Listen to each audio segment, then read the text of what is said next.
So it's no secret to anyone in the wrestling community that Triple H has taken over the creative reins of WWE ever since Vince McMahon's retirement. Now, how well he's done will vary from person to person, but me personally, I think he's done a fantastic job revitalizing the product, although the women's segments do still continue to suffer. Bruh, do we need a multi-person match every single time we need someone to face Ronda Rousey? Just have Shayna Baszler beat the piss out of her and be done with it. But if there's one thing that everyone seems to be able to agree on, it's that Hunter needs to slow down on the returns. Ever since coming into power, Triple H has done everything he can to bring back everyone he could that was fired over the past 2 years due to budget cuts. Shit, it's hard to do air quotes without fingers. Now, it is a noble endeavor to bring back people who were wrongfully fired, especially if they didn't have a big source of income through signing with AEW, Impact, or other companies. But the signings have become incredibly frequent, often without any build-up and just relying on the audience to know who they are. The same can be said for the few and far between call-ups that have been made from NXT. It definitely feels like Hunter expects you to know who these people are, for better or for worse. And that doesn't mean everyone who's coming back is going to be able to perform at that level. This is national television, after all. So I figured we'd take the time to see how Hunter has handled the return of his people, and how they've been able to perform since coming back. I'm not going in any particular order, just naming them and ranking them. So let's get to it. First off, an honorable mention. This isn't necessarily a return, because this man was working with the company while Vince was still in charge, but it's a return to a persona that he had when Hunter had his hand on him. Let me talk to you. Max Dupree had debuted as the owner and CEO of Maximum Male Models, which redefined Mace and Mansoor as thirst traps. It was a complete departure from his usual persona, talking slowly, deliberately, concisely. This is a momentous occasion. Maximum Male Models is an agency that is based on its passion and love of fashion. So when Hunter took control, change was needed. And, thankfully without removing Maximum Male Models as a whole, Max Dupree had turned back into the fast-talking, wheeling and dealing, million-dollar megastar, L.A. Knight. Yeah! Comparatively, L.A. Knight hasn't had a lot to do. He got to wrestle again, get a mini feud with Ricochet, but it's his recent work that makes me want to give him the mention. His character work with Bray Wyatt is absolutely astounding. It's amazing how two very different characters, one shrouded in mystery and psychological torment, and another more grounded in reality but more bold and brash, work off each other. It's two of the best talkers in the business, and the crowd actually seems to be resonating with Knight beyond just, oh, he's fighting Bray, let's boo him. Good shit, Knight. Huh? I said good shit, Knight. Yeah! A tier. Very much looking forward to his work. Now on to the people that Hunter has actually called up or brought back to the company. Starting with...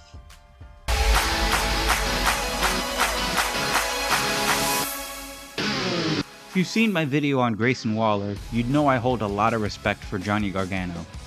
So when the time came that Johnny Wrestling's contract ran out, I was invested on where he would end up. And not just a little bit skeptical. I didn't want him coming back to NXT because he had done everything he could there. I didn't want him in AEW at the time because the roster was loaded and there wouldn't really be a place for him. And I didn't want him on the main roster because I didn't trust that Vince would actually book him right, that he'd just bury him as soon as he got bored. Which, given reports about Gunther, I'm probably right that would actually happen. By the way, Gunther and Ludwig aren't on this list. They got called up before Hunter took over. But guarantee that if Hunter took over sooner, Imperium would be near the top of the list. But back to Gargano. Of course, Hunter taking over, he'd bring in one of his golden boys. In fact, his return was actually kind of abrupt. We go to commercial, we come back, and then Rebel Heart starts and it's Johnny Wrestling in Ontario, Canada. He didn't even have time to go to another company. All he really did was get his own merch shop on Pro Wrestling Tees. Now since then, Gargano has bet on himself and put on some pretty good matches with Austin Theory and Baron Corbin. Then his feud with The Miz and assisting Dexter Lumis started. This is where the cracks start to show a bit. I don't know, I think it's fun, but I can understand why people think it's goofy. It's also stopping him from putting on the bangers that we're used to. I see great things for Johnny wrestling in the future, but as of right now, I'd place him in B tier. The crowd doesn't seem to like him as much anymore either. Hopefully things will get better.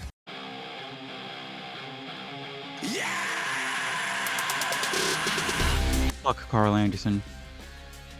No, I'm being serious. I do not like Carl Anderson. At all. The dude is an asshat. But that shouldn't stop me from objectively looking at his current booking in WWE. Funny enough, I was actually in the arena for this return. I got to see it live. No way! No way! No way! No!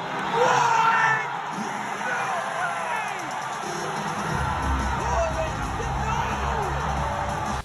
And it still kind of shocks me to this day how Carl Anderson, as of the time of this recording, is no longer a champion with New Japan Pro Wrestling, but he was when he signed with the WWE. He even skipped out on a New Japan show to work on Crown Jewel with AJ Styles. For a brief bit of context here, since the Good Brothers had gotten fired, they saw themselves working for Impact and going back to NJPW, even having a brief stint in AEW working with Kenny Omega and the Young Bucks. Now this is someone the crowd is familiar with, so of course they're going to resonate and cheer for them more. And being paired with AJ Styles is always going to help your case. The booking has remained consistent and, if I'm being honest, even better than it was in AEW. When the Good Brothers were working with the Elite, they were honestly just goons. They didn't feel like they were equals. But in WWE, working with AJ Styles, they feel like brothers. There is that sense of equality coming from all of them, no doubt because of the chemistry they carry from their Nuge days. As much as I hate Carl Anderson, he is indeed a good wrestler, he's solid on the mic, and Luke Gallows can be a bit too goofy for me sometimes, but that was mostly in other companies. Here it's dialed back a bit, so he's still goofy, but he knows how to bring in the heavy hands. Honestly, I'd place the Good Brothers in A tier. They've been booked fairly solidly and consistently. The only negative I'd place against them is that they've been paired against some pretty met teams. Alpha Academy are really great wrestlers, but their characters can be hit or miss. And Judgment Day? Man, I gotta talk about Judgment Day someday. But did you know that the Good Brothers aren't the only members of the OC? There's actually another. Which brings me to...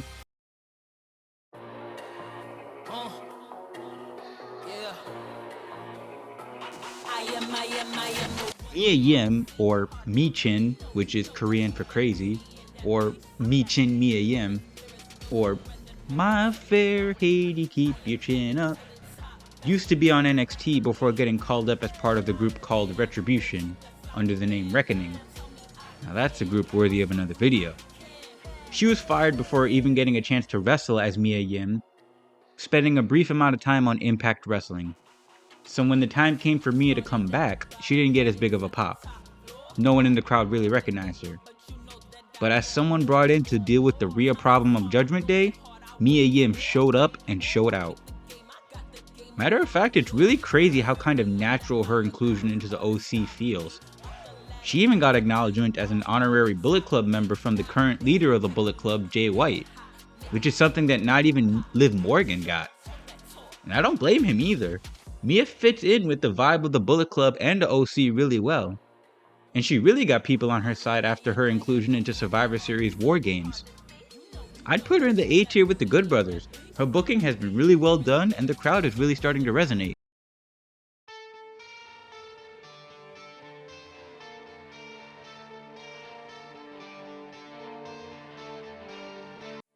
Kross has been done dirty.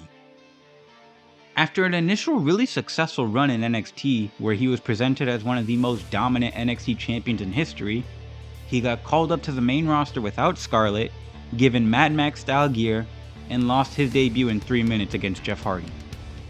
It was clear who Vince saw as a priority, especially since he got fired.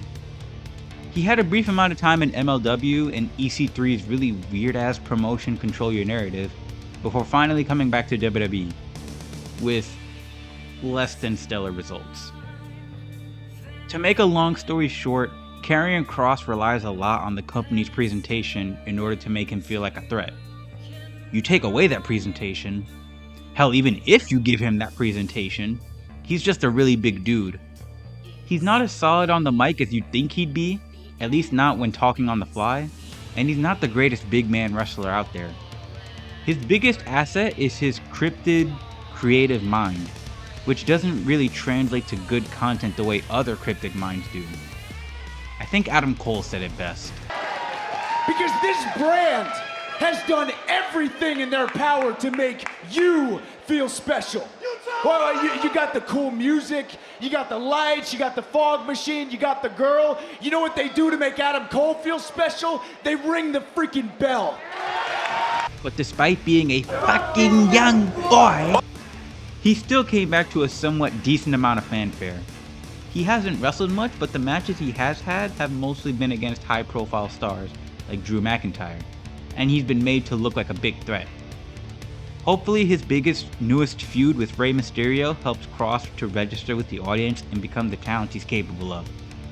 But to be perfectly honest, he belongs in D tier. He just hasn't been all that impressive. How do you enter into Madison Square Garden to the sound of silence?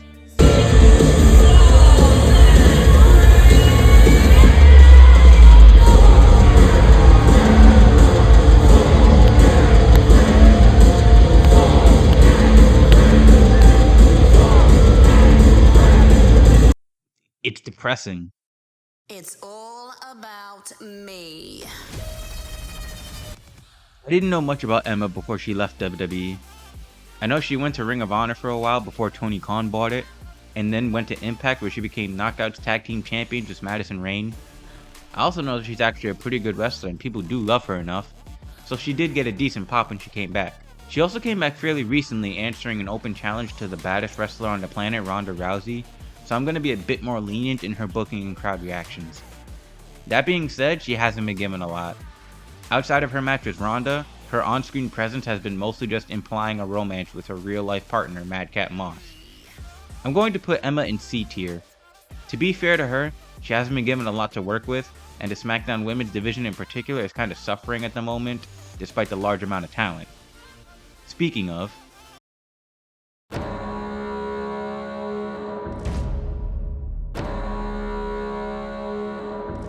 Sarah Logan, renamed to Valhalla, got paired with the Viking Raiders, who have entrenched themselves in their Viking culture as of late.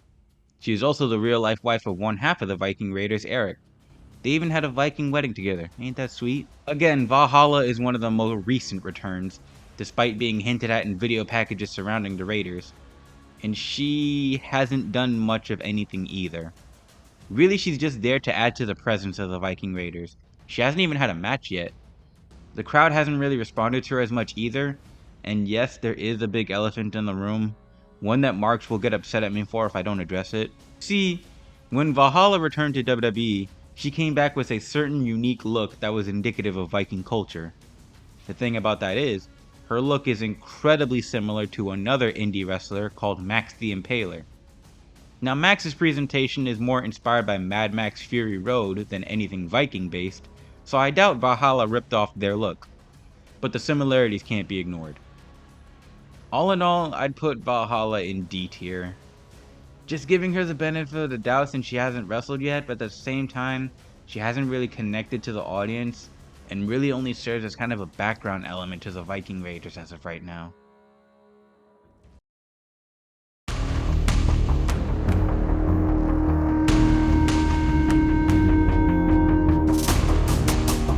Now here's an interesting wrinkle. First off, this isn't the original Legado Del Fantasma. When they were in NXT, the team consisted of Joaquin Wilde, Cruz del Toro, Elektra Lopez, and their leader Santos Escobar, who some bigger fans might recognize as El Hijo del Fantasma or King Cuerno from Lucha Underground. However, once they hit SmackDown, the group replaced Elektra Lopez with Zelina Vega, which is honestly a change for the better. Based on Zelina Vega's time managing Andrade, she fits right in with Legado. Now in terms of critiquing them in their booking, that's where things get a bit tricky.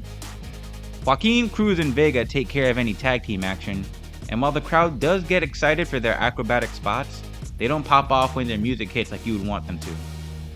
Santos is kind of the same way, but his booking is a lot more strong. His participation in the SmackDown World Cup helped things a lot, giving the audience a taste of what he can bring to the table. The quality of opponents he had throughout the tournament helped him a lot too, getting wins over Shinsuke Nakamura and Butch before putting on a banger with Ricochet. By the way, go on YouTube and look up the matches these guys have had in Lucha Underground as King Cuerno and Prince Puma. You will not be disappointed. Outside of the World Cup, Legado kind of flounders on the main roster and they just feud with another team. We'll talk about them later. High B tier for now, but I see amazing things in the future of Legado. Hopefully the audience reciprocates.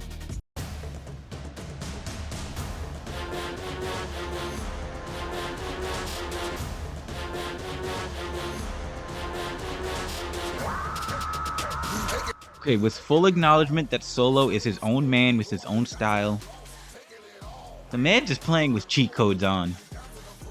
For those who don't know, Solo is the younger brother of Jimmy and Jey Uso, arguably one of the best tag teams in the modern day, and part of the faction known as the Bloodline, which mainly consists of members from the Samoan Anoa'i family.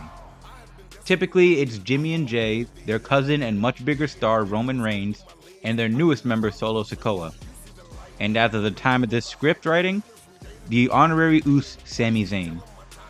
That's the funny thing about professional wrestling. Anything you talk about can become dated in an instant. Now, Solo Sikoa spent some time in NXT in order to build his own identity and not immediately be seen as the third Uso. A very wise decision because, my guy, look at them. Jimmy and Jey are twins, but keep in mind Solo is the younger brother. At any rate, he spent his time in feuds trying to win the brand's North American title, before being forced to vacate it for reasons I still don't understand today. He then debuted on the main roster helping his cousin Roman beat Drew McIntyre at Clash at the Castle. Since then, he's acted as the enforcer of the Bloodline, dishing out pain and kicking all types of ass. And the crowd eats it up. Again, this man is playing with cheat codes on. He's part of a prestigious family, and his older brothers are one of the top tag teams in the modern age. People were going to cheer for him no matter what. That being said, it's good that the crowd has recognized Solo as his own man and cheer or boo him as such. Not only that, his booking has remained consistently strong too. Even in defeat, Solo manages to maintain an incredibly strong presence. I'm putting him in S tier. Triple H knew what he was doing when it came to Solo. I don't have a clever introduction for Tegan Nox. There's really not much to say. She had her time in NXT, she had a good feud with Dakota Kai, got teased to come back from her injury with this weird battery graphic, and returned to NXT only to immediately be called up to the main roster, and then get fired like a month later. Tegan really didn't do much before coming back. She couldn't do anything. As a native of Wales, she didn't have a visa that let her work in America. Thankfully, WWE was able to provide her with one when she came back. And despite the somewhat lack of fanfare coming back, Tegan has actually been doing alright. She got a women's tag title shot really fast and has been booked fairly strong. Stronger than Emma at least. Though she is also one of the more recent returns, so it wouldn't be fair to judge her too harshly. But I feel very comfortable putting her in B tier. The shiniest wizard has a bright future.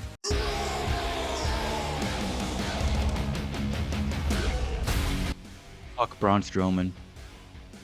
Yes, I have an agenda against Strowman too. He's an ass. Look at his Twitter, man is a complete mark for himself. And when you call him out on it, he'll just tell you how much money he makes, and how little respect he has for the indie wrestlers, even though he was an indie wrestler for like half a year, and co-owned an independent promotion with EC3. But people love him. And I can't tell you all that you're wrong, I can totally see the appeal of Strowman. Crowd pop for him, and he's been booked as the monster he was the day he got fired. So based on the rules, I have to put him in S tier based on how Hunter has treated him. He's a top star for a reason. However baffling to me it is. Now I just hope they don't make it so Gunther is afraid of him. Not much to say about him. He was booked like a monster before, he's booked like a monster now.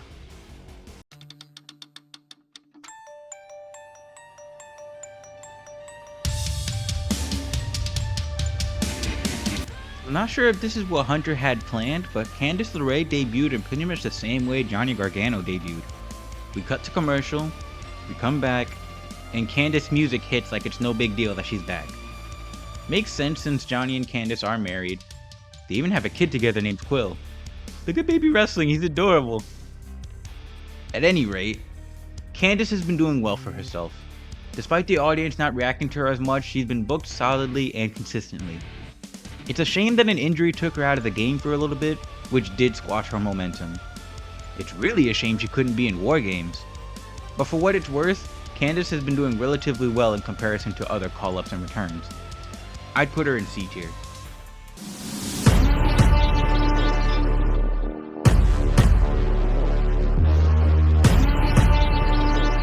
Okay, now as of the writing of this script, Bronson Reed is the most recent person to come back to WWE. Like, incredibly recent, so it's not really fair for me to judge his booking or how the crowd reacts to him. All I can really do in this segment is talk about how I'm a little bit skeptical that he came back so soon. See, on the independent scene under the name Jonah, Bronson was absolutely killing it. Mans went to Impact, made a splash and basically declared himself the top dog, then went to New Japan and beat Kazuchika Okada clean. I'ma elaborate on this cause I know just saying that isn't enough. Bronson Reed went to New Japan Pro Wrestling, they put him up against one of the biggest stars in the company, and Bronson beat him clean as a whistle. So I anticipated he'd at least milk that level of trust and build up for a good long while. But, and this is by no means an insult towards him, I guess he's chasing the bag. And Hunter really does like him and see greatness in him, so I don't see why he wouldn't come back. I'm gonna place him in C tier just based on the fact that he really hasn't done anything besides beat up Dexter Lumis. It's really not fair to judge him harshly since nothing has happened yet. Speaking of Dexter Lumis,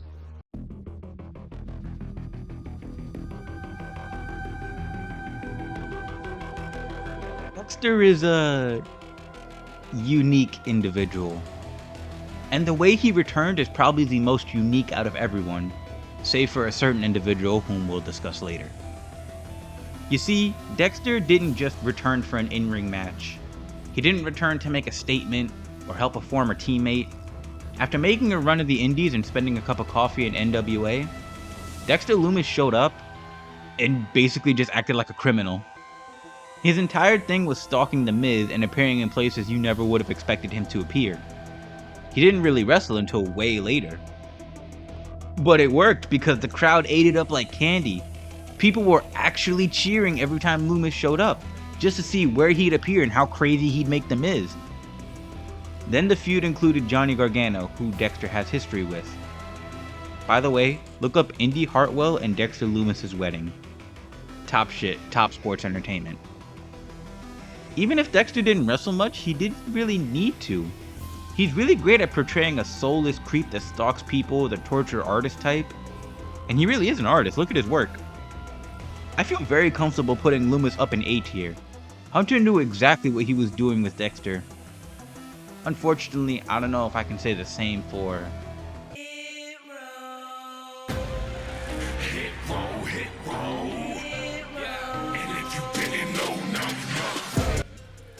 Hit Row fell off. Dollar thinking. I already don't like it.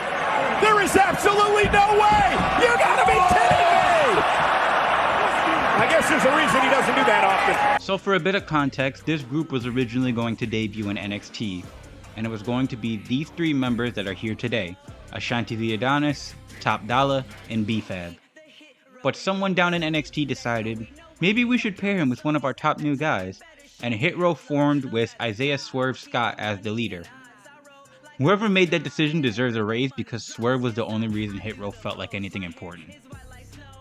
Deadass, when all of Hit Row got fired and they all went their separate ways, the OG3, as they called themselves, did not rock the same. Swerve had everything. He had skills, he had charisma, he had street cred and hookups in the rap game. And now Swerve is rocking a whole new group in AEW that somehow makes Hit Row feel like the shit version of Hit Row.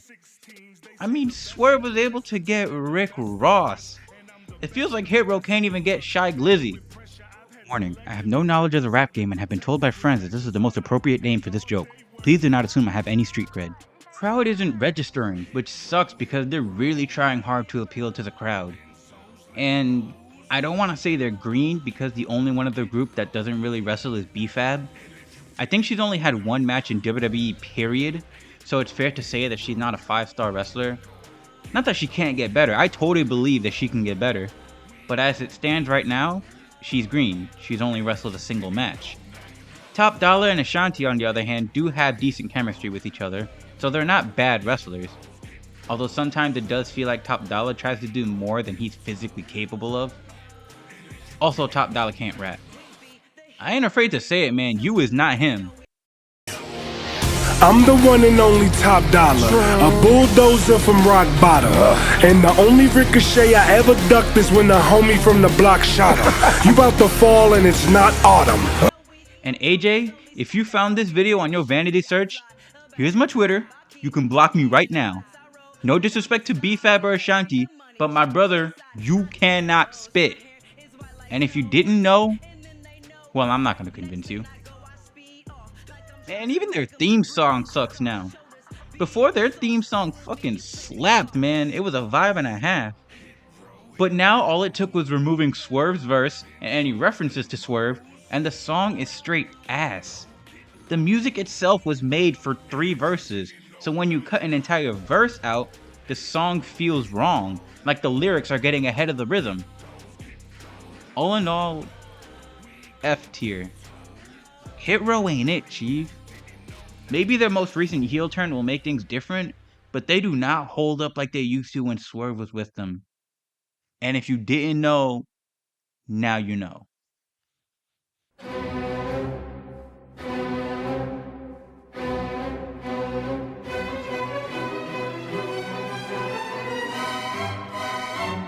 Now this is a call-up that a lot of people might not register have even happened.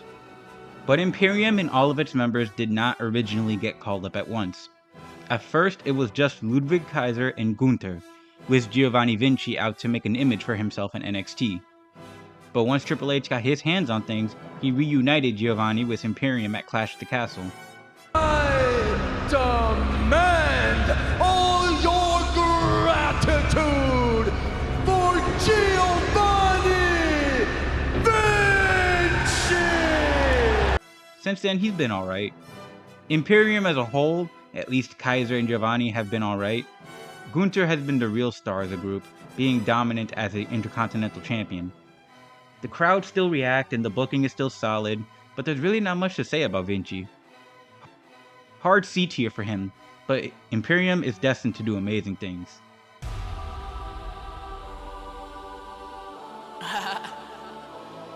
Damage control.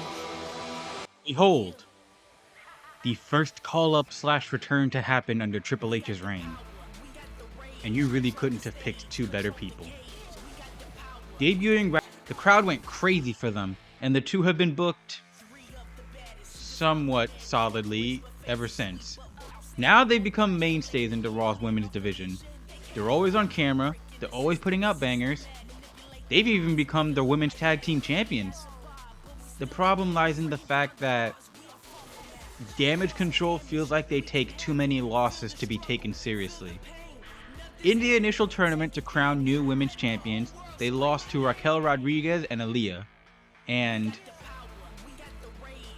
I mean, no disrespect, I mean this in the nicest way I could possibly put it, but Aaliyah might be the worst women's wrestler I've ever seen. Anyone that wants to doubt what I can do, well, you haven't seen anything yet. And Miss Sonya Deville, you want to kick me off the team? Well, you've got another thing coming to you, because what I'm about to show everyone and the WWE Universe is going to be incredible. But they did manage to become champs eventually, only to lose the belts to Alexa Bliss and Asuka, and then win them back a week later at Crown Jewel. Why would you have them lose the belts to begin with just to win them right back? I don't know. Coupled with the fact that Bayley was taking very consistent L's to Bianca Belair, and the group as a whole losing in War Games, and Damage Control doesn't feel as strong as a group as you would think. But like I said, the crowd still registers with them, and it's still 2 of the best women's wrestlers out there. Best wrestlers period in Io Sky's case. They're solid A tier. To be completely honest, if they weren't on a consistent string of L's, and if their theme song wasn't absolute ass, they would be an S tier. But that's saved for a select few. And what a coincidence, we have one person left to discuss. I wonder who it could be.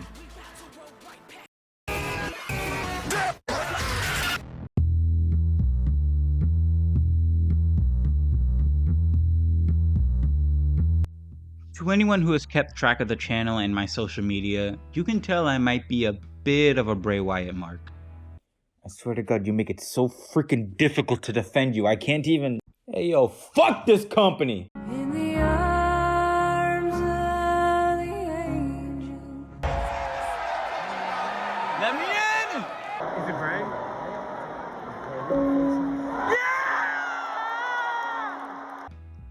Just a smidge. But I'm going to do my best to keep my personal bias out of it and look at Bray's return and booking from a purely objective standpoint. S tier, top guy, ain't nobody better.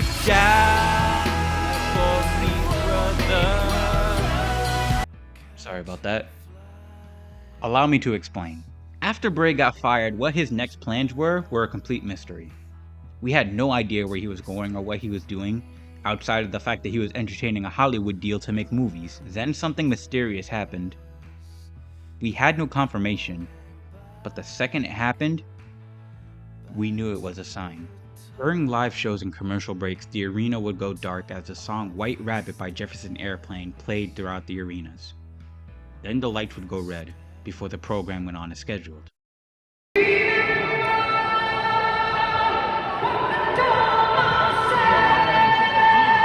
hell is this?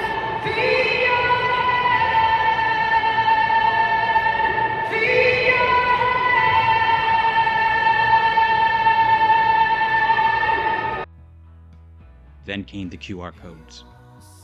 Throughout Raw and SmackDown, QR codes would flash on screen in a number of ways.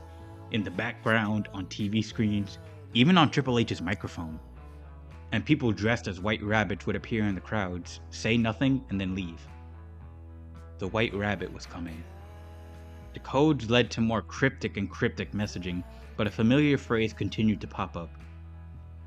Let him in. Let me in, let me in, let me in, let me in.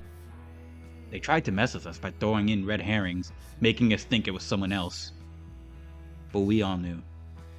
And then, Extreme Rules. As soon as Riddle and Seth Rollins' match ended, the lights went out, and a familiar tune started playing. He's got the whole...